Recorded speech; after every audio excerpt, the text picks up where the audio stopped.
go too far with nobody else hear me. So yeah, um, so today we're going to talk about framing in debates. So kind of like a little agenda for what I'm going to talk about. Like number one, I'm going to ask a question and answer it hopefully. Like what is framing? Secondly, I'm going to talk about why that's important. Then I'm going to kind of look at each position within a BP debate, so each of the four teams, and explain to you how to effectively use framing in each of those positions. And again, like a little more specifically on the importance there. After that, depending on what time it is, I may talk about framing in like CP debates, because I do know CP Nats is coming up, and I'm sure some people here will be going to that. And after that, I'll just like have open questions if like you need to ask me anything. So yeah, let's like hop in. What is framing? So there's kind of two things that I mean when I talk about framing. So like number one, it's about like characterizing typically actors, mechanisms, and impacts in the debate. So usually this looks like describing what an actor wants. So if you're talking, for example, about like I think activist organization has been like a really big actor in debates recently. So if it's like this house as an activist organization would do this, this, and this, may look like it's telling me what do activist organizations look like, but also what do they want and how do they generally operate. So you really want to characterize that actor for me. That can also apply to like impacts and mechanisms. So like you're characterizing kind of what kind of mechanism something is. Characterizing to what extent an impact may apply to individuals or communities. So that's the one form of framing. The other form of framing, which I think is probably like the most common form that you often don't actually know you're doing, is like describing what you think is important and central to the debate, and then by extension, what is not important to the debate or what is not central. So that looks like, in a debate about, I think like this house you got motions are like a super good example for this. So like in a this house you got motion, like you're trying to discuss whether or not the world or the actor would have been better without something having happened or without something existing. So the framing there may be you explaining that arguments that center around, what would that look like, may be the most important arguments. So pretty much what you're trying to do is characterize either the debate as a whole or a specific actor, mechanism, or impact in that debate. So, like, why is framing important? I think framing like, really allows you to decide like what is most important in the debate, and when effective, like it can be really like good to sway the panel in your favor. If you can convince the panel that your framing is like the most reasonable and the most applicable to the debate, it makes your arguments look stronger by connection because they fit into that frame. And that's really important. But also, I think like a lot of debate judges want you to make their job easier. Like when I'm judging around, if somebody provides to me like a really easy way for me to evaluate the debate at the end, like I really appreciate that. And because that person has probably framed the debate in a way that is beneficial to their side and to their team, the arguments are more likely to be centered around that, and therefore their arguments are more likely to have more weight at the end of the day. And then finally, I think I would just say that like framing, when done effectively, can allow you to control the entire debate. So if all of the other teams in your round buy into your framing, then they have kind of locked themselves into the debate that you want to have. Because I think we've all been in debates where like each of the four teams has a different conception of like what the character is, what the actor is, or what the debate is actually about. But if you are effective in your framing and you can get every other team to buy into that framing, then you're now having the debate on your terms. You don't need to go outside what you wanted as a team to talk about in the debate, and it makes your arguments more impactful, kind of like no matter what direction the debate goes in. So now I kind of want to talk about like framing in practice. So like where in each of the four positions in a debate, so OG, OO, CG, and OO, how do you effectively frame there? So I think on OG, it's like probably one of the most important positions for you to be framing from. Because often framing looks like providing a model, and that's something that we definitely expect an OG team to do. So like it's definitely really key in that position. The way you set up that debate can like either make or break your case. If you can get the panel on side to believe that what you're telling us is the most important thing in the debate, then that's going to make sure that your material stays relevant throughout the round, and it's going to make sure that at the end of the debate, your material is really weighed to the fullest extent possible. So, like, what's an example of this? I'll go back to like a this house is an activist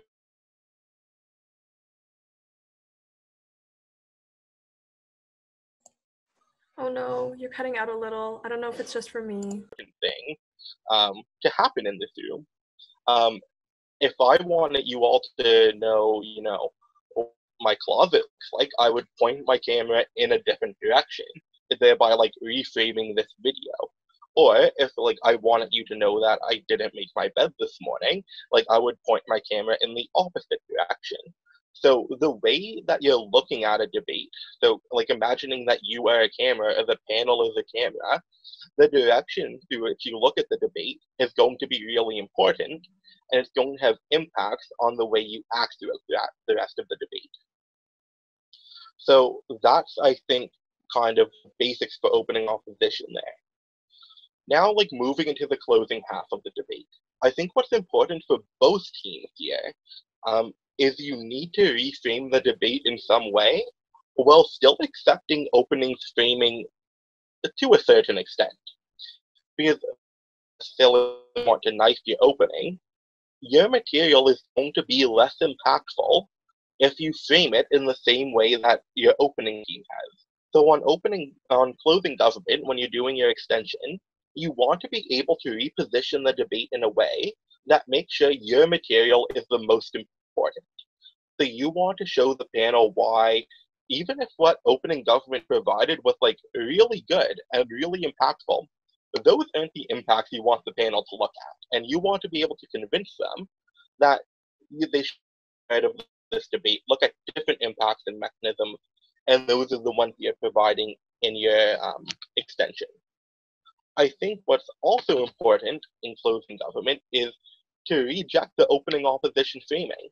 Um, I think a lot of good debates come down to teams not only delivering solid constructive material and reputation, but also just engaging with each other on what the debate is about. Because no matter what the motion is, even if it seems like particularly specific, there are a million different ways to look at that. There are a million different actors that can potentially be impacted. So if you can set up your case to be the best in terms of a certain actor and convince the panel that they should care about that actor, you're going to be very effective. So I think another thing here in terms of reframing and closing half is that when you're reframing, you really want to think about, what has not been discussed in the round. A very basic lesson on just giving extensions in general. But when we're talking about framing a debate or reframing a debate, there's no point in reframing the round if you're going to talk about the exact same actors and the exact same mechanisms and impacts. Because if you attempt to reframe there, you're not actually doing anything. So if you can find a new actor in that debate that, although like maybe on the surface doesn't seem as impactful, it doesn't seem as important to the round, bringing that in can provide to you the opportunity to really differentiate the opening team and get the panel on side. So then like closing opposition. I think what happens in closing opposition is it's probably the most impactful place where you can frame from. When you're on closing off, that is the last time the panel will ever hear what should be important in the debate. After your whip is done, the panel goes to deliberate. So if you can leave in the minds of the panel your framing, if you can tell them that nothing that anybody else in the debate talked about was actually that important at the end of the day, it's going to be really helpful to your chances of like pulling a high ranking in that round. But like, we can't just pretend that the judges will always accept your framing of the round, just because you tell them to. So, how do you convince the panel that your framing is most important? So, I think it's back to very basic things about like structure, debate, arguments, and impact. So, I think like number one, you look at the motion. There are certain motions that I think are like particularly um, like adaptable for things. There would be like number one, I think actor debates are a really easy way to do that. So when the host is an actor and you're arguing from the perspective of that actor, the way you frame that debate really does need to be linked to what that individual group, community, whatever the actors wants, needs, and how they operate. So I think when you're in an actor debate, the way that you come up with good framing is you think about what is most important to that actor. Because I think like even if the actor is like, let's say like I'm the actor in the debate, probably a bit very low impact debate, but I think like individuals sometimes are actors. Um, I like have a million different wants and needs as an individual. So like I need oxygen, I need water, food. Um, I would like to have a hobby. I would like to have friendships, family, community. Um, and like the list goes on. Like if you gave me enough time, I could probably come up with more things that I want and like. But I really don't want to do that. So when you're thinking about an actor in a debate, I think you look at them in that same way because every actor is going to have a million different things that they want. So you only need to figure out internally to your team and to your case what is most important to that actor and how do you achieve what is most important to that actor. So I'm just gonna pull up my example here. My phone did lock itself with my notes on it. Um, so yeah, I'm gonna go to like a very basic debate here. So like this house would ban Zeus. Um, we've all been in that debate before, I think, um, and it seems fairly basic at the surface. But I think that debate like is really open to some interesting framing. So, who would be the most important actor in that debate? Oh, I'm very sorry, Joey. I'll never talk about this as the band views after this. Um, so, I think like when you're looking at the actors in this debate, there's a few. I think like number one, zoos are important. Like those are institutions, and therefore they can be active. I think, the animals can be an actor in that debate. Um, I think, the economy in general is sometimes an actor, and like the economic impacts that come from banning certain institutions are effective arguments. And like there's employees of zoos, there's the places where the animals come from. How are those communities impacted? Like I think I listed like 5 or 6 different actors in that debate. And when you're on government or opposition, you're probably going to want to frame the debate around certain like of those actors because it will be most effective for your side. I think, for example, on government in that debate, you're probably going to want to frame the debate around what is best for animals and like nature in general, because you're obviously going to be harming zoos when you ban them because they will no longer exist. I think all of those actors will potentially in some way be harmed by the motion, but I think that the actor that you benefit the most under that motion would be like the animals themselves and like the ecosystem, I suppose. So when you're on a government team in that debate, if you can frame the argument around that actor, if you can frame the debate in a way that shows that even though other material may be important, the most important actor is always going to be the animals. That's going to be really effective on government. Then on opposition, I think you're going to want to reject that framing. I think you're going to want to say, like, although animals like matter, I guess, here are like 4 or 5 other actors that we think are more important. Because on opposition, you're probably never going to win that round by telling me that zoos are better for animals. Well, they're going to buy it. I think it's very easy for most gov teams to end up like refuting that argumentation. Um, So I think if you focus on those other actives, you'll be more successful and your arguments will have better flow and cohesion. But that being said, how do you convince the panel on either side of that your framing is more important? And I think the way you do that is by number one, you just straight up like never like sway from your framing. I think like the most damaging thing you can do to your case is like sway away from it and go in a different direction. I think like you go with your framing and you stick with it throughout the round because then it will remain relevant and stay in the panel's mind.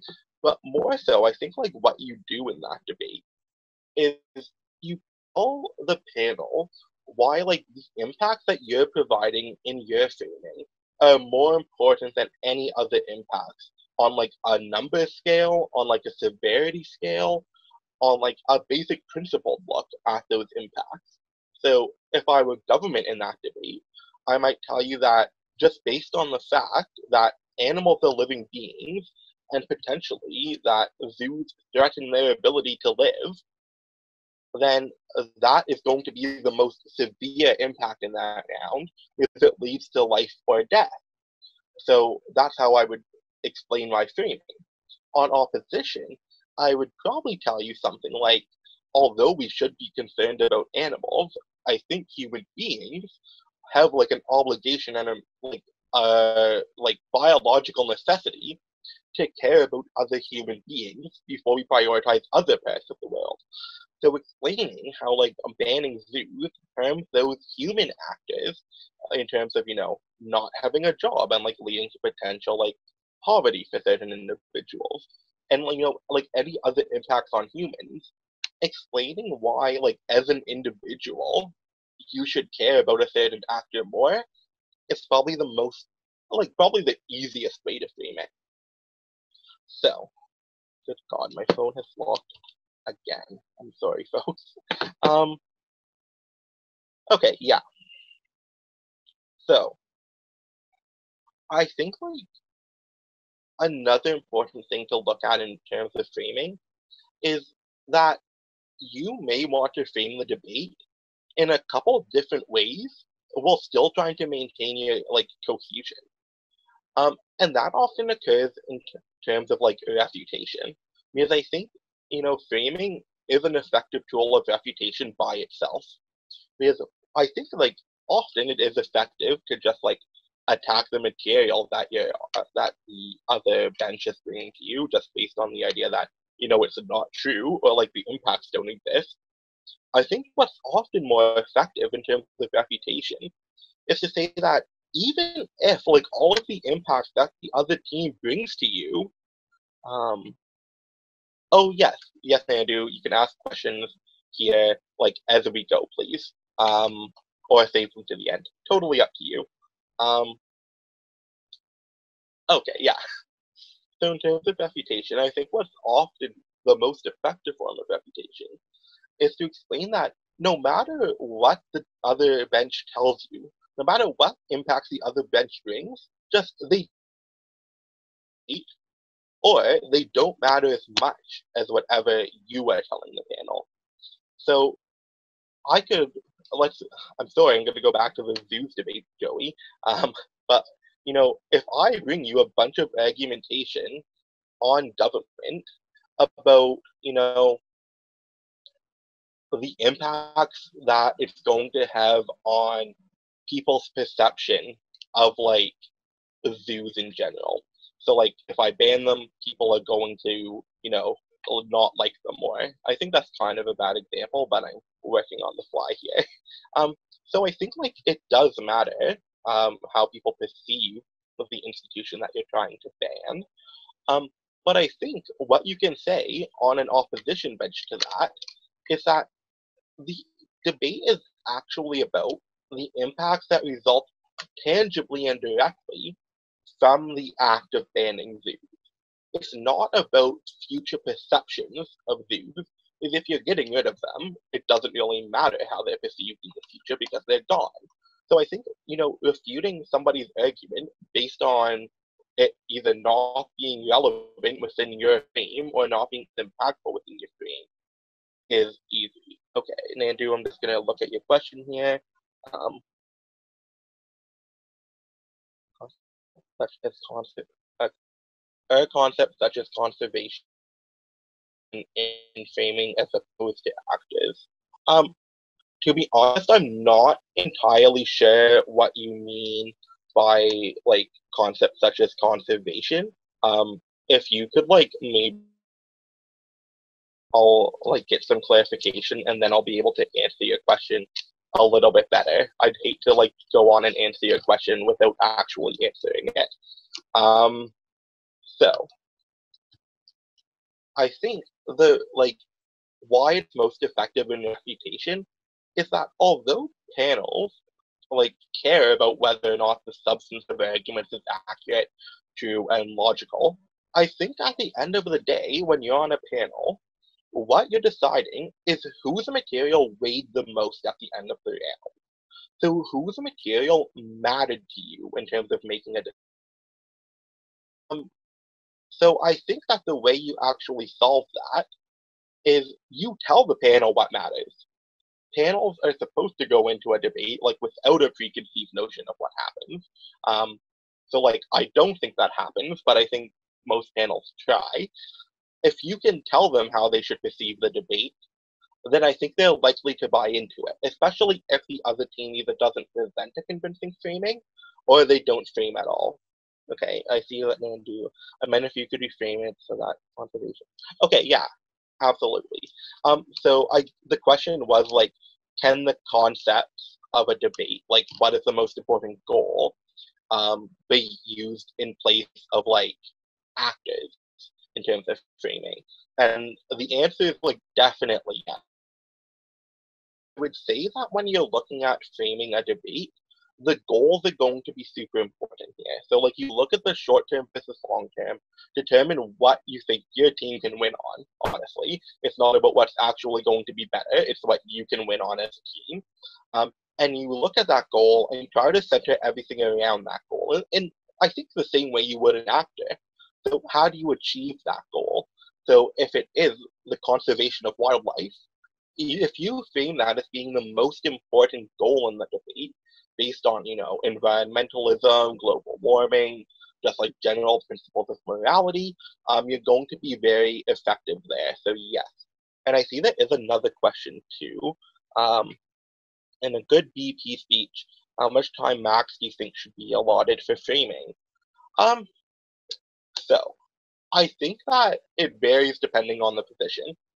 I think like as a PM or like even the yellow, so like the first speaker on each bench, you should devote like a couple minutes to framing. It may not be explicit and it may be integrated into your constructive where you're explaining why your constructive should matter more than the other teams.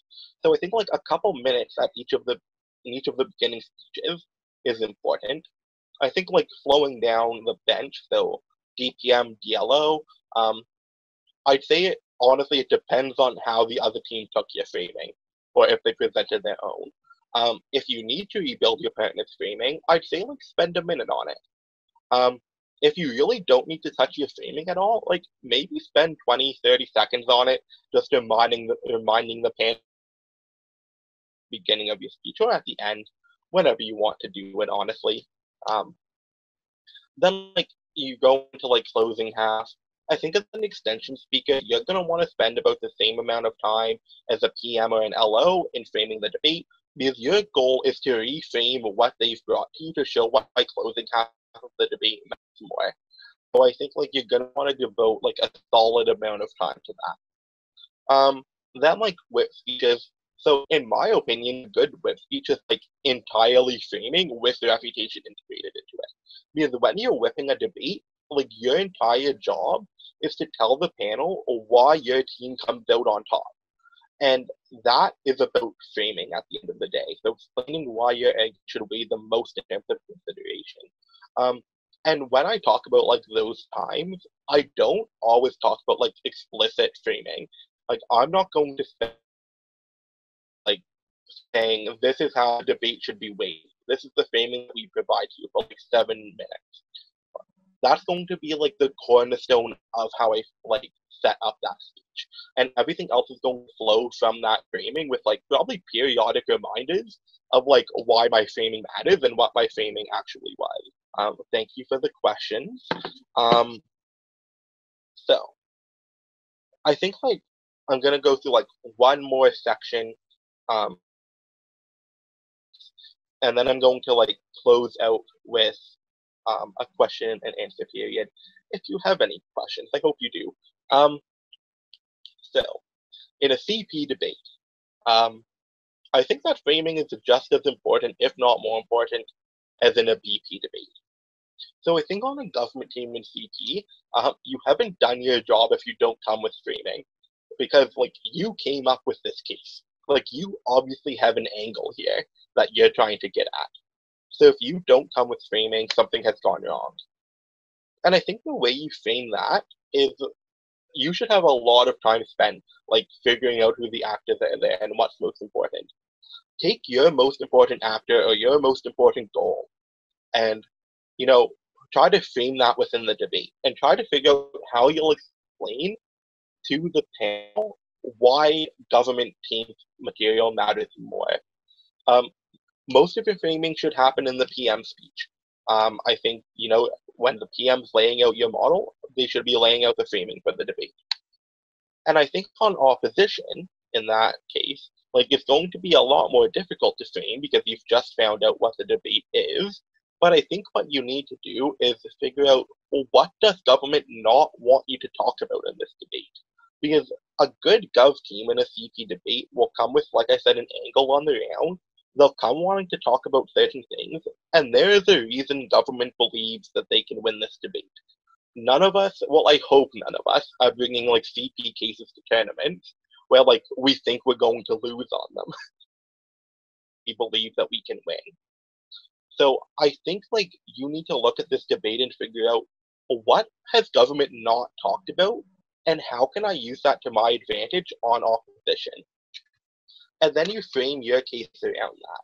So you reject the way that government has framed the debate. So you say like maybe like what they said was important, but let us tell you on opposition who is more important in this round, or what is more important in this round. And then you stick with that throughout. Like, I think the LO and the PMR in a debate, again, it's pretty much the same as a whip speech, in my opinion. Like, it should be all centered around framing of the debate. So, why is what your team said the most important compared to the other team?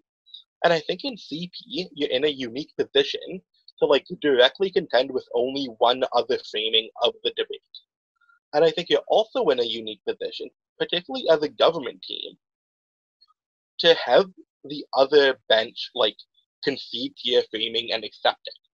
Because like when you're an opposition team, you're in a CP round, like your goal is going to be to come up with actual arguments that you can use in the round. You have 7 or 6 minutes, depending on what the Prime Minister does, to come up with the case. So I think if you present a compelling enough framing, to have the opposition team accept that, and when the opposition team accepts your framing, the arguments are more likely to be within your comfort zone of refutation and rebuilding, which I think is going to be really helpful to you.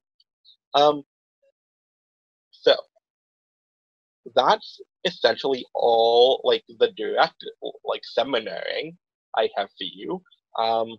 So I would love to answer any questions that that you folks have about anything I said or like anything I didn't say. Honestly, I may have missed stuff in the seminar. Yeah, go ahead with some questions.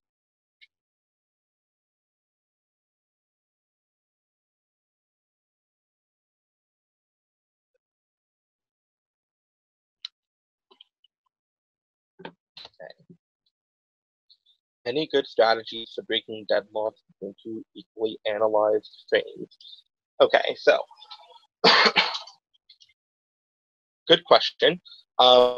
Because I think in a lot of debates, you are going to have like equally compelling frames in the debate. Because I think any good balanced debate is going to have like a lot of ways to look at it, and a lot of them will be equally compelling. I think like what you really need to do here is focus in on who you think is the most compelling actor or what you think is the most compelling goal.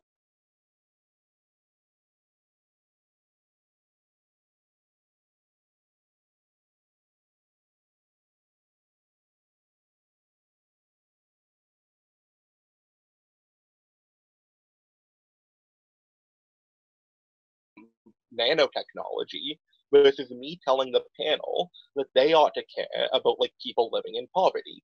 So I think like the way you like break out one of those deadlocks, if you try to make sure that your actor, your goal is going to be the most compelling, even if like they're equally analyzed. This, an inherent weighing that goes on in any panel when it comes to deliberation.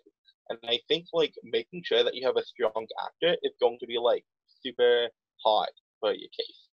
Um, how do you frame an extension that's like super out there? Okay, yeah, I've been in that position before, and it's a big mood when you come up with an extension that like nobody should actually care about in that debate, and you're gonna try to convince them that they should care about it.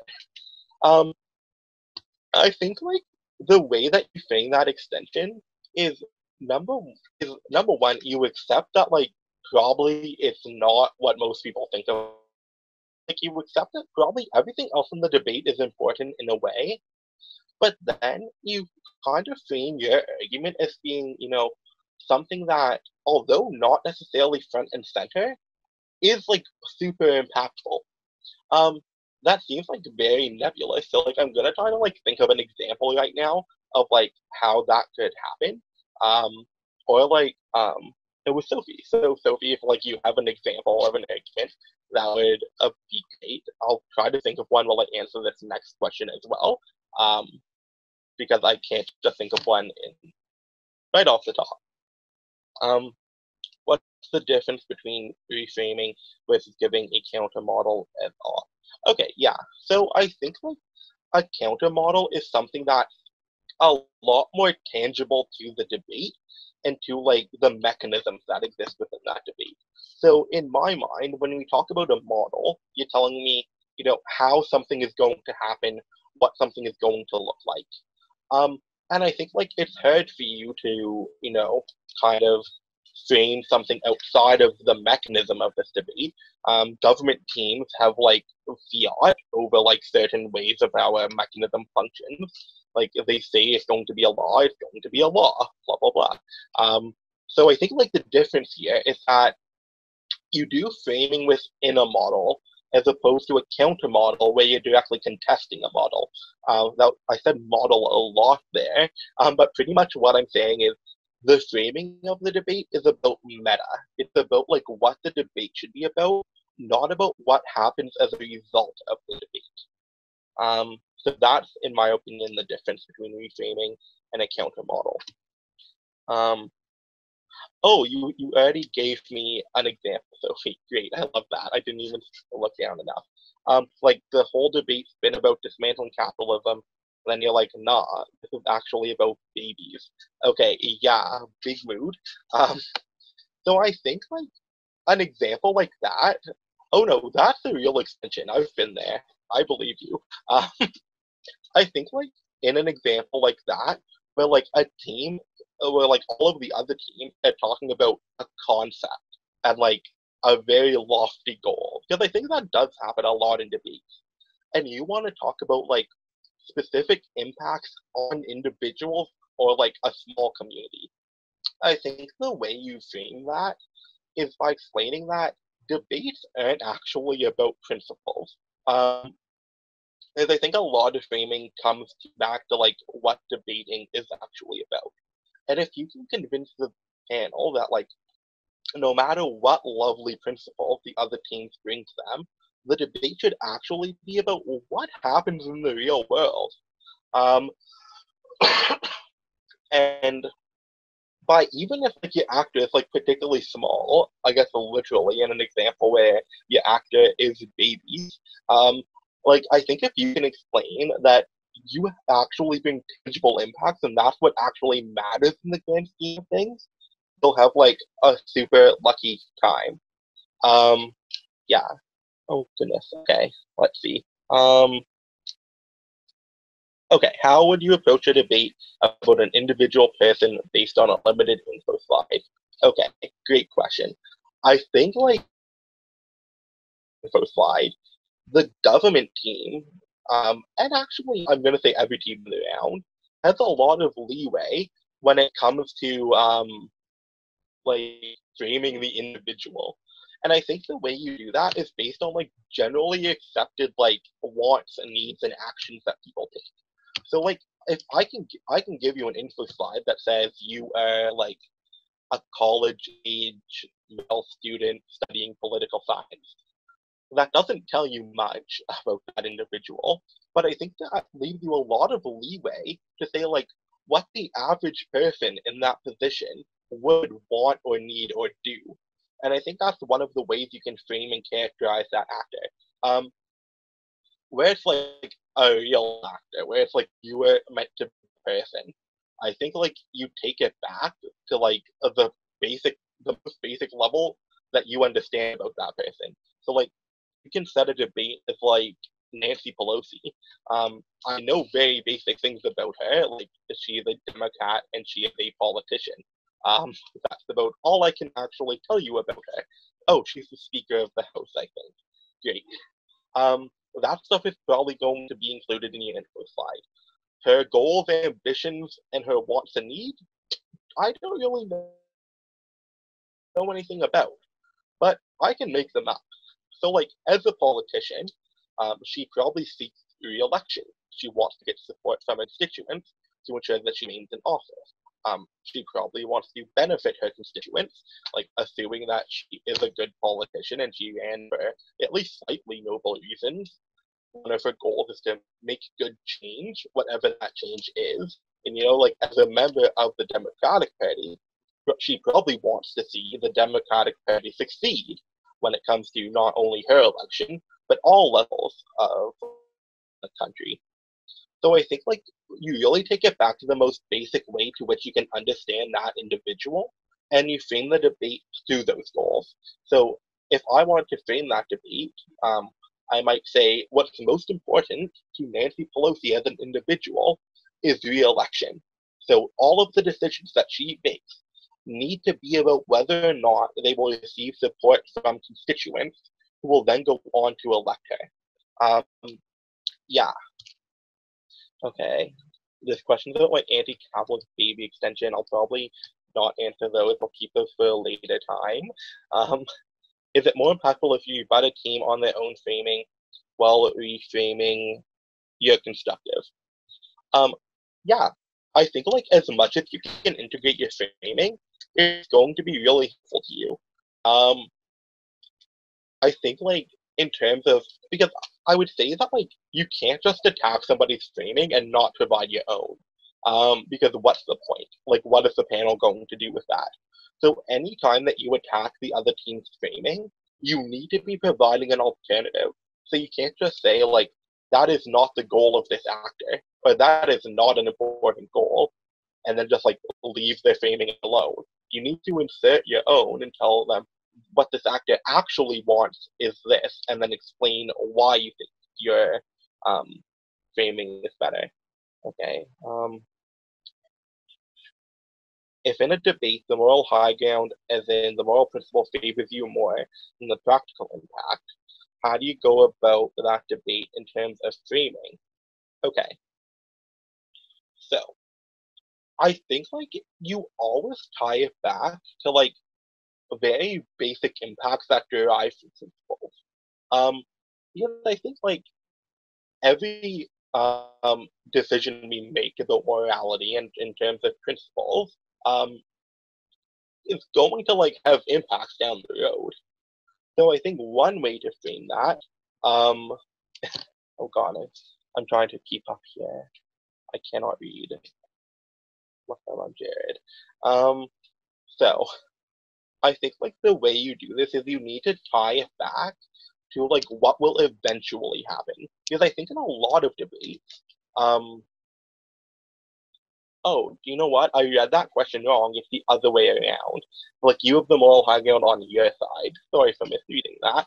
Um, So yeah, I think like what you want to do is again tie it back to like some of those impacts in a way and explain why like I think often what it looks like is the other team's impacts are limited and therefore they are short term or even if they're long term they only impact in a certain way and you frame it as a question on um, what happens long term based on social acceptance of like moral principles is an interesting way to frame that debate. Um, okay, so center on principles. What would have been a good counter frame for off in the WUDC 2016? I'll admit to being like a not good debater in terms of paying attention to stuff. So I wish I knew what that debate was. But there's a more general question: how do we counterfeit very strong principles? Two ways to do that. Number one, you go to impacts. Um, because I think like impacts exist no matter what your principle is. Like I can be doing something for the best reason ever, and like based on like a really strong moral understanding, but like it's like dangerous impacts, that's going to be important. So I think like the number one option is you reframe in terms of what the impacts are, and therefore why those are most important to the debate. Or like you set yes, debaters have like a really good time like rejecting basic norms and like basic human feelings a lot of the time, I think. So even when like a principle seems very strong, like it's definitely very possible for you to just like substitute it with what may like on the surface be a weaker principle. But like honestly, like a lot of the time you're just bullshitting.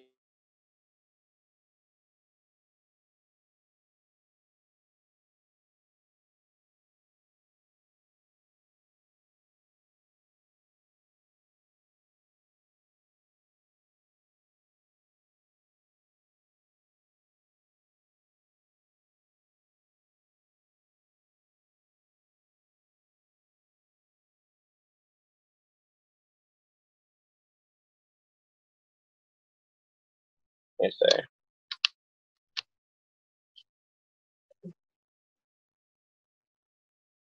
Okay, it looks like that. Oh, oh, okay. I think that oh my god, that is all the questions. So I think like it's an extra time for me to end by just reminding you that like the best debates often are about debating. And what I mean by that is the best debates are often about real. Often it's about how do you weigh that little bit of material, and I think that's what framing is all about. Like debating. So just remember that like no matter what position you're in, always try to frame the round in a way that benefits your team. And like if you can't come up with a frame, at the very least reject the other teams. Because if you play into their framing, hurting your chance of winning that debate. So that is my set of tips on framing for you. Thanks everybody for coming.